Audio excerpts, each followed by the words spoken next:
Bonjour à tous. Alors aujourd'hui je vais vous parler de Titane, un film qui est sorti mercredi au cinéma et qui a aussi été projeté au Festival de Cannes et on va dire qui n'a pas laissé les gens indifférents.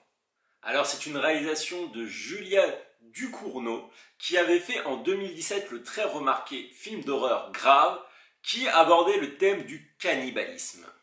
Alors dans Titane on va retrouver Alexia, une jeune femme qui s'est mis, on va dire, dans un sacré pétrin. Et pour s'en sortir, elle va se faire passer pour Alexandre, un jeune homme qui a disparu il y a plus de 10 ans et dont le père cherche désespérément la trace. Alors, j'avais adoré le film Grave, vraiment c'était un petit coup de cœur, c'est vrai qu'il était un peu éprouvant et forcément, vu que c'est la même réalisatrice, j'en attendais pas moins de celui-ci. Alors, sur le côté dur, rien à dire. Par contre, sur le reste, c'est quand même pas terrible du tout. Alors, Julia Ducournau, c'est une réalisatrice qui aime choquer. Ça se voit, il suffit de regarder Grave, il suffit de voir ce film. Et voilà, c'est son style.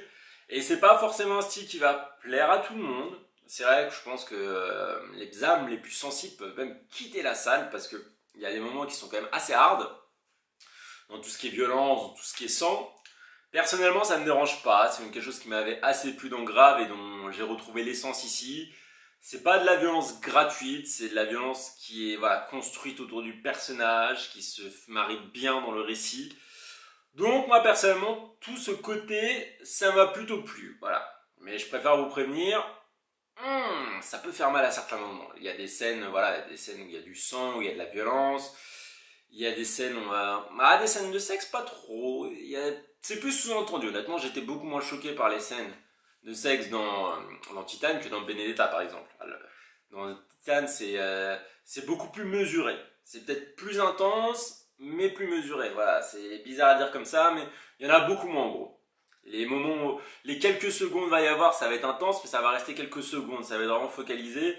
Donc, il n'y a pas le côté pervers. J'ai aussi beaucoup aimé l'esthétique du film. Donc voilà, il y a beaucoup de jeux de couleurs notamment. La photographie est très bien travaillée. Ça crée une atmosphère. En plus voilà, il va toujours avoir une petite musique qui se marie bien. Je trouve qu'en fait ce film, qu'on aime ou qu'on n'aime pas, il a un caractère. Avec tout ce que Julia Ducournau a construit autour de lui, il y a un véritable caractère qui s'est installé. Et j'apprécie ça, d'être plongé dans cette atmosphère, d'être plongé dans cette chose vraiment personnelle que nous livre cette réalisatrice. Après, par contre, honnêtement, le scénario, c'est pas du tout ça. C'est catastrophique. Vraiment, il a été complètement délaissé, mais à un point qui est même surprenant, je trouve. L'histoire ne se tient pas du tout debout, à cause de... Je pense qu'il y a beaucoup de cuts qui sont mal réalisés, parce que on passe d'une situation A à une situation Z, elles sont passées par le milieu. Why not? Pourquoi pas? On comprend parce que c'est des choses simplistes, mais voilà, il n'y a aucune logique dans le déroulé, c'est assez dommage. Et surtout, voilà, l'histoire d'Alexia qui se fait passer pour Alexandre, on n'y croit pas, mais voilà, c'est pas crédible une seconde. Ses traits de visage sont féminins. Elle se met du scotch, mais on comprend pas, toujours le même scotch. Au bout d'un moment, il y a des choses qui font que le scotch il peut pas cacher ad vitam aeternam certaines choses. Ouais, même la police, honnêtement, c'est des petits trucs. Vous allez me dire, c'est peut-être du chipotage, mais c'est des éléments comme ça qui fait que un récit se tient, un récit fait qu'il est crédible. Et encore, je parle pas de la partie fantastique dont je parlerai à la fin. Là, c'est vraiment, je l'exclus. Je parle de tout ce qui est normal. Ouais, j'étais déçu par ce scénario qui est comme un château de cartes qui s'écroule sur lui-même parce que je pense que l'atmosphère se vend beaucoup moins bien si il n'y a pas de fond derrière. Voilà. Même l'évolution des personnages, elle est totalement bâclée.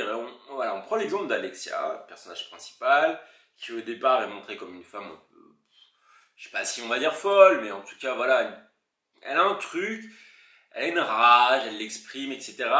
Et dans la seconde partie du film, on va la voir totalement faible, mais il n'y a pas forcément d'événements ou d'éléments qui, logiquement, entraînent tout ça. Il y a des choses qui se passent, mais c'est pas suffisant pour expliquer ce revirement si brutal. C'est voilà, c'est étrange, vraiment étrange. Même le personnage de Vincent, donc qui fait le père d'Alexandre. Ouais, je sais pas. Je croyais pas en sa construction, en sa vision, sa réaction de différents événements. C'est pas clair. C'est pas clair. La construction, elle est voilà, elle est très fragile. C'est dommage. C'est vraiment dommage. Les caractères sont fluctuants selon le sens du vent, selon ce que ça arrange le scénario. Ouais. Ouais, c'est vraiment décevant encore une fois.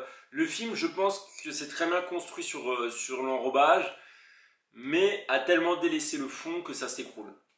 Et le pire, c'est qu'en plus, on a un casting qui est pas mauvais du tout, qui est pas mauvais du tout.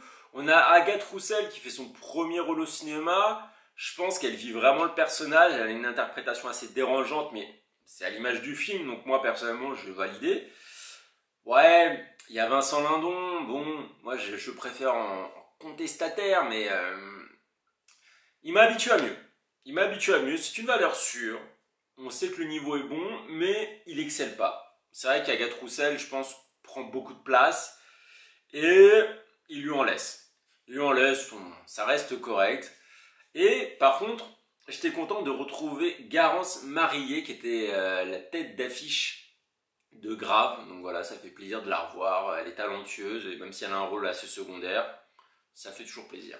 Pour conclure ma modeste critique, je dirais que j'ai pas été convaincu non plus par la partie fantastique, parce que c'est un drame fantastique, même si fantastique, ouais, c'est quoi, c'est 10-15% du film, on va dire.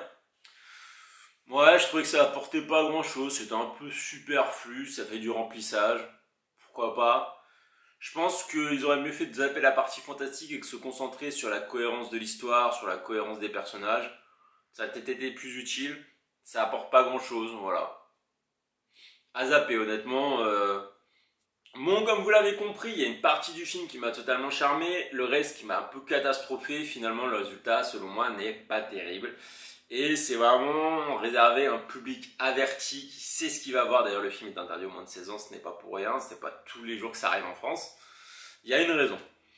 Bon, sur ce, moi je vous dis à une prochaine critique. N'hésitez pas à liker la vidéo, même si je vous le dis à la fin et que sûrement quasiment tout le monde est parti. C'est pas grave, je préfère vous le dire. Et abonnez-vous si ce n'est pas toujours le cas et vous avez la patience de tout regarder. Sur ce, à une prochaine. Allez, ciao!